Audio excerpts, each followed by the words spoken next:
इस कायनात का यानी इस यूनिवर्स का, तो हमारे दिमाग में बहुत से सवाल घूमने लगते हैं। जैसे हमारी ये कायनात आखिर बनी कैसी होगी, ये आखिर कितनी बड़ी होगी, और ऐसा क्या है जो आज भी इस कायनात ने अपने अंदर छुपा रखा है। तो दोस्तों, वैसे तो इस कायनात ने अपने अंदर बहुत से भयानक राज दफन किए हुए हैं, लेकिन जो सबसे भयानक हमने देखा है वो है ब्लैक होल। एक ऐसी अंधेरी जगह जहाँ से वापसी का कोई रास्ता नहीं। ब्लैक होल्स के बारे में हमें बहुत सी कहानियाँ सुनने को मिलती हैं, जैसे एक दूसरे यूनिवर्स का रास्ता है। यानी ब्लैक होल में जाने के बाद हम एक ऐसी कायनात में पहुँच जाएंगे जहाँ एक अलग ही किस्म की ज़िंदगी बसती है, जो कि वक्त से भी परे है। यानी वहाँ कोई वक्त नहीं होगा और कभी भी मौत नहीं आएगी। और कुछ लोग तो ये भी मानते हैं कि ब्लैक होल्स खुदा तक पहुँचने का रास्ता होते हैं। लेकिन दोस्तों, ये सब सिर्फ लोगों के मन गढ़ंत अंदाजे हैं, क्योंकि आज तक सिर्फ ब्लैक होल्स को देखा गया है, उन्हें ऑब्जर्व नहीं किया गया। जैसे कि ब्लैक होल्स में जाने वाली कोई भी चीज़ वापस नहीं आती, तो ये बता पाना मुश्किल है कि ब्लैक होल मौत देते हैं या फिर एक नई जिंदगी। ऐसे ही कुछ सवालों का जवाब ढूंढने के लिए इंसान ने कायनात को पढ़ना शुरू किया, और जब इंसान ने कायनात को पढ़ा तो इंसान की अकल भी दंग रह गई। तो आज की इस वीडियो में हम कायनात की सबसे खतरनाक चीज़ ब्लैक होल्स के बारे में डिटेल से डिस्कस करेंगे। तो वीडियो बहुत ज़्यादा इंटरेस्टिंग होगा, इसीलिए इसको एंड तक देखते रहना। मैं हूँ अब्दुल हन्नान और आप देख रहे हैं आपका अपना चैनल इन्फो फैमिली। तो दोस्तों, अगर बात की जाए ब्लैक होल की, तो ब्लैक होल एक ऐसी जगह है जहाँ कायनात का सबसे ज़्यादा अंधेरा होता है। उस अंधेरे से कोई चीज़ भी बचकर नहीं निकल पाती, हत्ता कि रोशनी भी नहीं। रोशनी ब्लैक होल के अंदर जाती ज़रूर है, लेकिन वहाँ से वापस नहीं आती, क्योंकि ब्लैक होल रोशनी को भी निगल जाते हैं, और उनके इन्हीं अंधेरे रूप की वजह से उन्हें ब्लैक होल्स कहा जाता है। तो अगर साइंसी नज़रिए से ब्लैक होल को समझा जाए, तो ब्लैक होल एक ऐसी जगह है जहाँ फोर्स ऑफ ग्रेविटी बहुत ज़्यादा स्ट्रॉन्ग होती है। और अगर सीधा सीधा कहा जाए तो इस यूनिवर्स की सबसे ज़्यादा ग्रेविटी एक ब्लैक होल के अंदर पाई जाती है। इसकी ग्रेविटी हर उस चीज़ को अपने अंदर खींच लेती है जो भी उसकी लपेट में आता है। और जब भी कोई चीज़ एक बार ब्लैक होल के अंदर चली जाए तो वो कभी वापस नहीं आती। इसीलिए ब्लैक होल को बोला जाता है the point of no return, यानी एक ऐसा रास्ता जहाँ की कोई वापसी नहीं, या फिर एक ऐसी अंधेरी रात जिसकी कोई सुबह नहीं। ब्लैक होल में जाने के बाद फिजिक्स का कोई लॉ काम नहीं करता, हत्ता कि न्यूटन के ग्रेविटी के लॉज भी ब्लैक होल के अंदर फेल हो जाते हैं। यानी ब्लैक होल हमारे यूनिवर्स का एक खौफनाक और तिलस्मी चेहरा है, जिसे समझ पाना बिल्कुल भी आसान नहीं। तो ये तो हो गई ब्लैक होल की तारीफ कि ब्लैक होल होता क्या है। तो अब अगर हमें ब्लैक होल को और ज़्यादा समझना है तो हमें कुछ सवालों का जवाब ढूंढना पड़ेगा, जैसे कि एक ब्लैक होल आखिर बनता कैसे है। क्या होगा कि अगर हमारी अर्थ एक ब्लैक होल में गिर जाए, और अगर हमारा सूरज ही एक ब्लैक होल बन जाए, तो हमारे सोलर सिस्टम का क्या होगा। तो ऐसे ही कुछ सवालों का जवाब ढूंढकर हम समझ पाएंगे कि एक ब्लैक होल आखिर क्या भला है। तो बस अब टाइम ज़ाया किए बगैर अपने सवालों का काउंटडाउन शुरू करते हैं। क्वेश्चन नंबर 10, एक ब्लैक होल आखिर बनता कैसे है। इस सवाल का जवाब ढूंढने के लिए हमें 100 साल पीछे जाना पड़ेगा, यानी 20वीं सदी में, क्योंकि 20वीं सदी के लोगों को लगता था कि ब्लैक होल जैसी कोई चीज़ नहीं होती। उनके लिए ये सब सिर्फ किस्सों कहानियों जैसा था। 1916 में एक साइंटिस्ट थे जिनका नाम था कार्ल श्वार्ज़चाइल्ड। उन्होंने आइंस्टाइन की जनरल थ्योरी ऑफ रिलेटिविटी का इस्तेमाल किया कि अगर हम किसी भी चीज़ के साइज़ को बहुत ज़्यादा कंप्रेस कर दें तो वो चीज़ एक ब्लैक होल बन जाएगी। अब ये तो आप जानते ही होंगे कि जब हम किसी चीज़ को कंप्रेस करते हैं तो उसका साइज़ छोटा हो जाता है। तो सर श्वार्ज़चाइल्ड के मुताबिक जब भी हम किसी मैस को हद से ज़्यादा कंप्रेस कर देंगे तो वो एक ब्लैक होल बन जाएगा।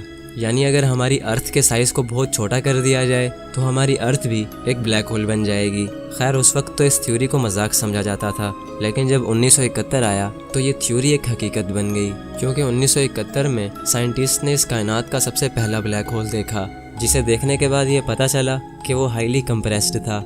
वो ब्लैक होल हमारी ज़मीन से 6000 लाइट ईयर की दूरी पर था। और अगर आपको लाइट ईयर का नहीं पता तो मैं आपको बताता चलूं कि एक लाइट ईयर का मतलब है जहां लाइट को पहुंचने में 1 साल लग जाए। यानी अगर एक प्लैनेट पर सूरज की रोशनी को पहुंचने में 1 साल लगेगा तो इसका मतलब है वो प्लैनेट सूरज से 1 लाइट ईयर की दूरी पर है। तो जो ब्लैक होल सबसे पहले डिस्कवर हुआ था वो हमारी ज़मीन से 6000 लाइट ईयर की दूरी पर था।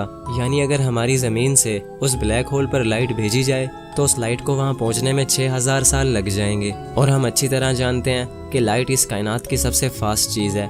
क्वेश्चन नंबर 9, ब्लैक होल्स कितनी टाइप्स के होते हैं। तो दोस्तों, 1971 से लेकर अब तक साइंटिस्ट बहुत से ब्लैक होल्स को देख चुके हैं, जिनमें उन्हें अब तक 4 किस्म के ब्लैक होल्स देखने को मिले हैं। Miniature black holes, stellar black holes, intermediate black holes और सुपरमैसिव ब्लैक होल्स। अब अगर बात की जाए मिनिएचर ब्लैक होल्स की, तो ये ब्लैक होल बहुत ही छोटा होता है। एक एस्टीमेट के मुताबिक इस ब्लैक होल का साइज सिर्फ एक सिंगल एटम के जितना होता है, लेकिन फिर भी ये इतना पावरफुल होता है कि एक बड़े से पहाड़ को आराम से निगल सकता है। इन छोटे ब्लैक होल्स की उम्र इस कायनात की उम्र के लगभग आसपास होती है। तो साइंटिस्ट का ये मानना है कि ये छोटे ब्लैक होल्स शायद बिग बैंग के फौरन बाद बन चुके थे, जब स्पेस ने अपने कुछ टुकड़ों को इधर उधर बिखेर दिया होगा। मिनिएचर ब्लैक होल्स के बाद आते हैं स्टेलर ब्लैक होल्स, जिनका साइज हमारे सूरज से 10 से 15 गुना या फिर 20 गुना तक भी बड़ा हो सकता है। ये ब्लैक होल्स सुपरनोवा के बाद बनते हैं, और सुपरनोवा तब होता है जब एक बहुत ही बड़ा स्टार मरता है। ये स्टार हमारे सूरज से कम 25 गुना ज्यादा बड़ा हो सकता है, और जब ये मरता है तो ये फट जाता है। इसके फटने से इतनी ज्यादा रोशनी फैलती है जो कि सूरज की रोशनी से भी अरबों खरबों गुना ज्यादा होती है, और इसके अंदर से इतनी हाई एनर्जी रिलीज होती है कि उसकी रोशनी एक गैलेक्सी में कई हफ्तों तक रहती है। स्टार के मरने के इस अमल को सुपरनोवा कहा जाता है, और सुपरनोवा के बाद बनता है एक स्टेलर ब्लैक होल। अब नंबर 3 पर आता है इंटरमीडिएट ब्लैक होल। ये ब्लैक होल्स तब बनते हैं जब बहुत सारे स्टेलर ब्लैक होल्स एक दूसरे में मर्ज होकर एक बड़ा ब्लैक होल बना देते हैं। और अब जो सबसे खतरनाक और सबसे बड़ा ब्लैक होल है वो है एक सुपर मैसिव ब्लैक होल। ये ब्लैक होल इतना ज्यादा बड़ा होता है कि इसका साइज हमारे सूरज से अरबों खरबों गुना ज्यादा होता है।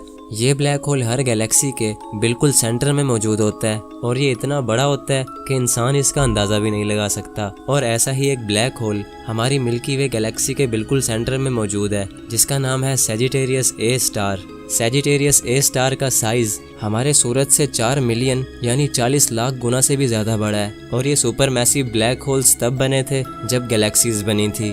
क्वेश्चन नंबर 8, क्या होगा कि अगर आप एक ब्लैक होल में गिर जाओगे?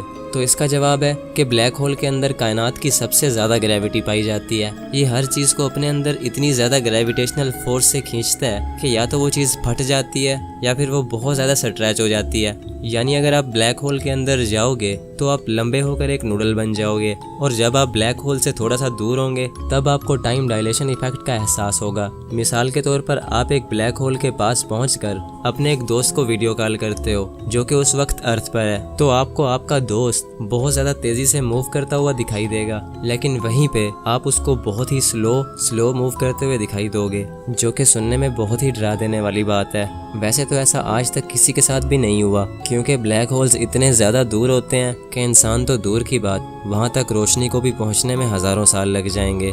लेकिन दोस्तों, बहुत से साइंटिस्ट ने ब्लैक होल्स को बड़े बड़े सितारों को फाड़ते हुए देखा है। ये उन स्टार्स को निगल जाते हैं और उनकी रोशनी को भी खत्म कर देते हैं। क्वेश्चन नंबर 7, अगर ब्लैक होल्स काले होते हैं और इनमें बहुत ज़्यादा अंधेरा होता है तो फिर ये नज़र कैसे आते हैं? तो यार इसका जवाब है कि ब्लैक होल इनविजिबल होते हैं। ये बिल्कुल भी नज़र नहीं आते। इनको देखने का सिर्फ एक ही तरीका है, और वो है इनके इर्द गिर्द मौजूद एक्रीशन डिस्क, जो कि तब बनती है जब ब्लैक होल्स बहुत सारे स्टार्स को निगल लेते हैं, तो फिर उन स्टार्स की बची कुची धूल और गैसेस ब्लैक होल के इर्द गिर्द मंडराने लगती हैं। दोस्तों, ब्लैक होल के इर्द गिर्द तो होती है एक्रीशन डिस्क, लेकिन जो ब्लैक होल के अंदर वाला पार्ट है जो कि बिल्कुल अंधेरा है, उसको बोला जाता है इवेंट होराइजन, जिसके आर पार नहीं देखा जा सकता और वहां जाने वाली कोई भी चीज़ वापस नहीं आती। ये ऐसे है जैसे कि एक अंधा कुआं। क्वेश्चन नंबर 6, क्या होगा कि अगर हमारा सूरज एक ब्लैक होल बन जाए? क्या ये हमारे सोलर सिस्टम को तबाह कर देगा? तो इसका जवाब है कि सूरज कभी भी ब्लैक होल नहीं बन सकता, क्योंकि सूरज एक बहुत ही छोटा सितारा है। इसके अंदर एक ब्लैक होल को बनाने जितनी एनर्जी नहीं है। जब 5 अरब साल के बाद सूरज की जिंदगी मुकम्मल होगी तो हमारा ये सूरज लाल हो जाएगा और ये एक रेड जायंट स्टार बन जाएगा, और फिर आखिर में हमारा सूरज एक वाइट स्टार बन जाएगा और बिल्कुल ठंडा हो जाएगा। लेकिन फिर भी हम मान लेते हैं कि हमारा सूरज एक ब्लैक होल बन चुका है, तो दोस्तों इससे हमारे सोलर सिस्टम पर कोई असर नहीं पड़ेगा। सभी प्लैनेट्स उस ब्लैक होल के इर्द गिर्द घूमने लगेंगे जैसे वो सूरज के गिर्द घूमते हैं। लेकिन फिर प्रॉब्लम ये होगी कि हमें सूरज की रोशनी नहीं मिलेगी, जिससे हमारी अर्थ पर जिंदगी खत्म हो जाएगी। क्वेश्चन नंबर 5, अगर ब्लैक होल्स इतने ज़्यादा खतरनाक होते हैं कि वो अपने आसपास की किसी भी चीज़ को नहीं छोड़ते, तो क्या कभी ऐसा हो सकता है कि ब्लैक होल्स हमारी गैलेक्सीज को ही खा जाएं? तो इस सवाल का जवाब है नहीं। माना कि ब्लैक होल बहुत ही पावरफुल होता है, लेकिन ये इतना पावरफुल नहीं होता कि ये पूरी गैलेक्सी ही खा जाए। एक गैलेक्सी बहुत ज़्यादा बड़ी होती है और ब्लैक होल गैलेक्सी के सामने नज़र भी ना आए। क्वेश्चन नंबर 4, अगर हमारी अर्थ एक बड़े से ब्लैक होल के अंदर गिर जाती है तो हमारी अर्थ का क्या होगा? तो इसका जवाब है कि हमारी अर्थ ब्लैक होल के अंदर बहुत ही आराम से जाएगी। शुरू में तो हमें कुछ महसूस ही नहीं होगा, लेकिन हम जैसे ही ब्लैक होल के अंदर जाते जाएंगे तो हमारी अर्थ के छोटे छोटे टुकड़े हो जाएंगे, क्योंकि हमारी अर्थ की ग्रेविटी भी एक ब्लैक होल की ग्रेविटी का मुकाबला नहीं कर सकती। और ब्लैक होल में जाने के बाद अंजाम सिर्फ और सिर्फ मौत होगा। और जो लोग ये बोलते हैं